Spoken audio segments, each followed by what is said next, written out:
5年前烧机油大修过的大众途锐发出了这样的声音。这个车啊，2020年的，现在都2026年了，其实是6年前了，对不对？2020年烧机油大修的大众途锐，5年之后啊，确切的讲是6年之后，发动机出声音了，现在回来找我，你们是不是天天想要看我翻车，看我出丑？门儿都没有，机油是一点都不烧啊。现在的声音不是我的维修质量问题啊。那今天做这个视频的目的，第一个，当年唐过缸的，那现在刘彦鹏说 EA837 不能唐缸，那唐完缸快6年了，还能不能打？发动机好不好？第二个 ，EA837 虽然说我修完以后保修2年，但是现在都已经5年多快6年了，机油还少不少？最后一个问题就是，到底这个响声是我的维修质量问题，还是 EA837 的配件原来就容易坏？我们一个视频讲清楚。现在呢，去杭州拿一台大众途锐啊，5年前修过的，不是说因为有质量问题啊，只是说现在开了5年了，发动机有异响。那我从视频里面，车主给我发的视频里面看呢，可能是张紧器坏掉了。那反正为了不耽误车主用车，我呢开了我自己的奥迪 Q5，把我这个车给他开，给他上下班用，然后呢把他车开回来，修完了把车开回去再换回来。即将到达下沙南收费站。没事，我亲自听一下，视频里听的不一样。行。现在打跟那个早上打的声音可能不一样。你先打吧，反正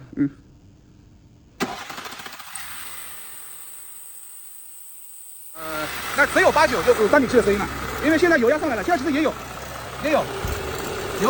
后面就有这声音啊，有确实有张紧器的声音，现在也有，然后这个电池拔到时候换一个，这都漏油了，然后这边那个电池拔也漏油了，也换一个，其他反正就是张紧器搞一下。那没有，这是球子，全部是你手的，我跟你讲。如果你谁让你搞过的，我记不住了，车太多了。后来一说，我说哦，彪哥，我说。然后呢，我们已经拿到车了啊，准备开走。这个车呢开了5年了啊，机油也不少，唯一的就是2个张紧器坏了，这玩意儿他妈也缺德，厂家给他做了个易损件一样。老实说，确实有点过分，但我没办法，这也不是我设计的，也不是我生产的，对不对？现在20万公里了，差不多开了10万公里了，这个车子上下班开在杭州啊，公里数也不是很长，机油是一点都不烧，就是这个张紧器哗啦啦响。然后呢，现在咱们把车开回去啊，杭州啊，久违的杭州，当年哥也在这里奋斗过，对吧？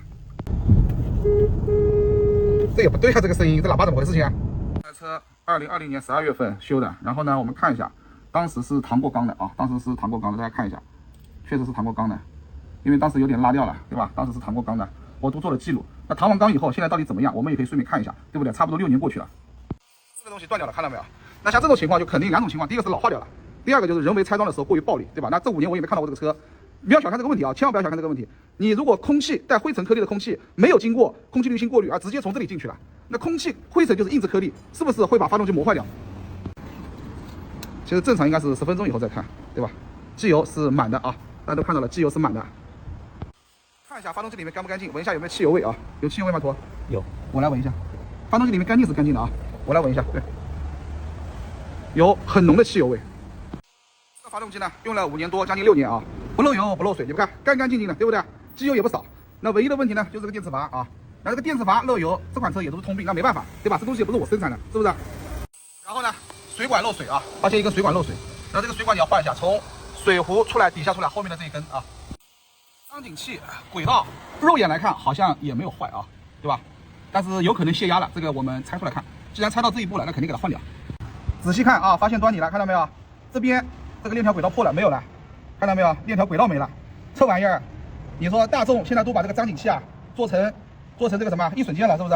而且上面这片轨道好像也破了，拆出来看吧。这些呢，就是今天咱们要给它换的主要的东西啊。这2片小轨道是顺带的一起换了，反正拆都拆了啊。主要呢是这个链条张紧器，那这个都是原厂件。那原厂件它也容易坏啊，现在的是改进了啊，5、6年前可能还没完全改进。改进没改进怎么看啊？看这个链条轨道的颜色，现在出来的一片是白的，一片是黑的。以前早的时候呢，一片是红的，红的那一种呢就是没改进彻底的，这种黑的呢就是改进彻底的。然后呢，我们来看一下，里面还有暗道机关。首先呢，我们把这个柱塞拿出来啊，柱塞，它这个东西呢是完全靠液压，里面油从这里进去，这个钢珠是个单向阀，进去以后，然后呢这个顶出来，起到一个张紧的作用。那这有一个问题，什么问题呢？它这玩意儿弹力不够，那怎么办？因为它这个弹力不够，容易泄压。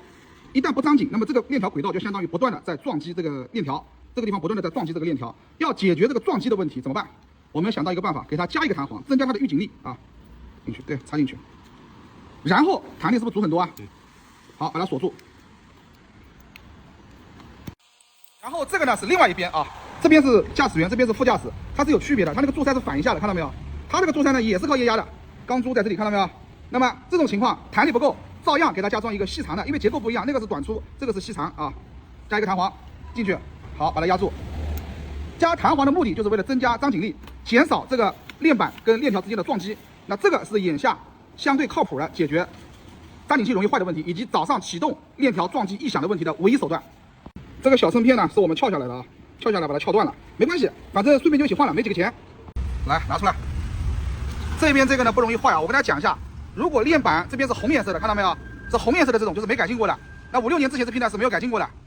然后这一边呢先别装，对比一下。然后你看这边都已经破了，看到没有？然后我们改过的跟没改过的，我们来看一下啊，最直观的看到没有？这边是黑的，黑的这种就是改进过的啊，这种红的就是没改进过的。所以下次记住了，装的话一定要装改进版的，现在已经有改进了，5、6年前是没有。来，捞出来看一下，这地方看到没有？链条轨道碎了，碎了以后就掉了，掉了以后就会出异响。那另外一边应该是好的。像这一种改进的啊，然后顺便把上面的小衬片也换掉了。那这种呢，放心大胆开，绝对不会有问题。再加上我们往里加了弹簧，增加了预警力，绝对不会有任何异响。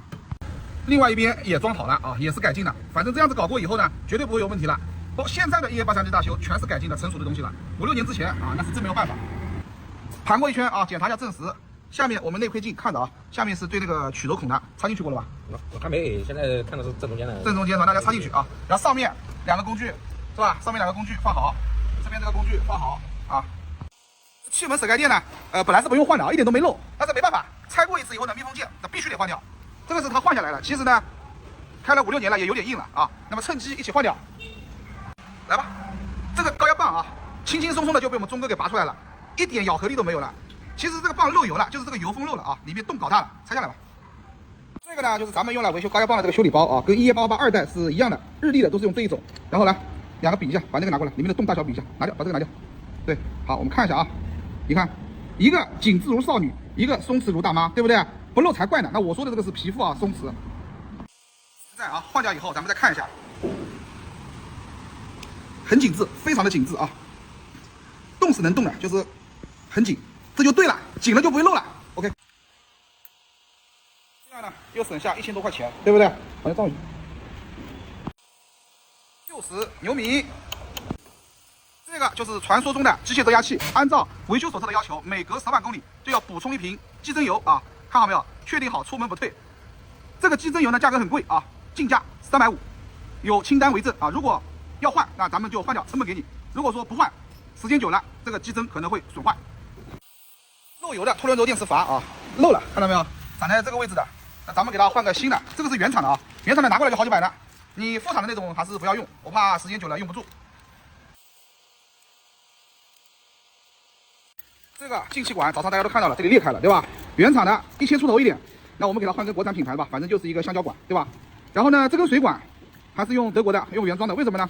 这个水管如果说很容易漏这根水管，所以说配件商建议我用原厂的，那就用原厂的。我们修车呢，该省的要省，该用好的要用好的。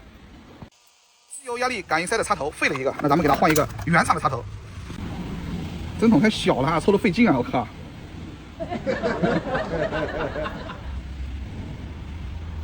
打进去，对，用力，然后再抽，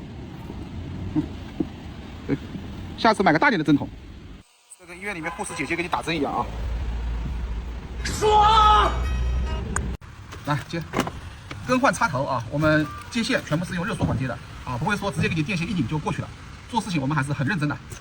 原厂的喇叭呢，只有一直会响的，而且声音很闷，你年审肯定是过不了的这个样子。那我们给它换一对海拉的啊，用的是奥迪 A6的喇叭，只要是插口一样，都是一样的。然后呢，喇叭支架还是用它原车的喇叭支架，喇叭换掉，那声音就洪亮了。这个喇叭坏掉了，坏掉以后，它原来不知道谁给它改了一个山寨喇叭，这种插片的这种，那喇叭呢？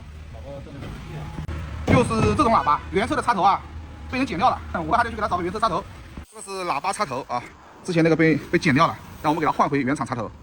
好了，喇叭换好，线也变成了原厂的插头。来，我们听一下声音，等一下。看了。来，启动。高压棒换过以后呢，启动会延缓一下。高压棒修过之后，启动会延缓一点。5年前大修的 EA837 3.0T 还能不能打？发动机还稳不稳？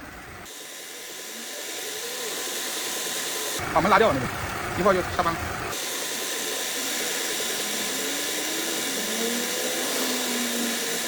来。早上启动第一把，看一下有没有异响，问题解决了没有？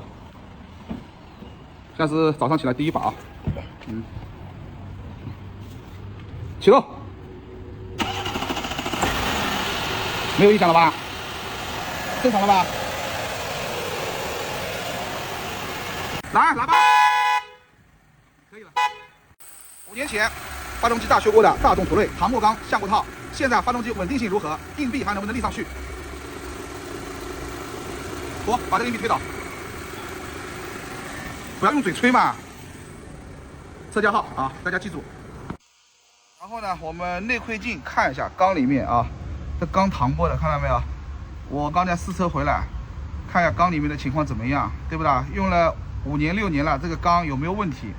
搪过缸的转一下，转一下，应该你转，我转，我来转。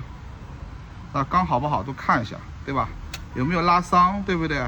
你看都挺好的，是不是？6个缸啊，都差不多情况。像这一条条小印子，这个是正常的啊，每个车都有，这个是正常的。然后呢，我们来看一下这个车的车架号啊，是吧？证明我们就是同一台车啊，没有摆拍，没有干嘛。送回杭州，完美交车。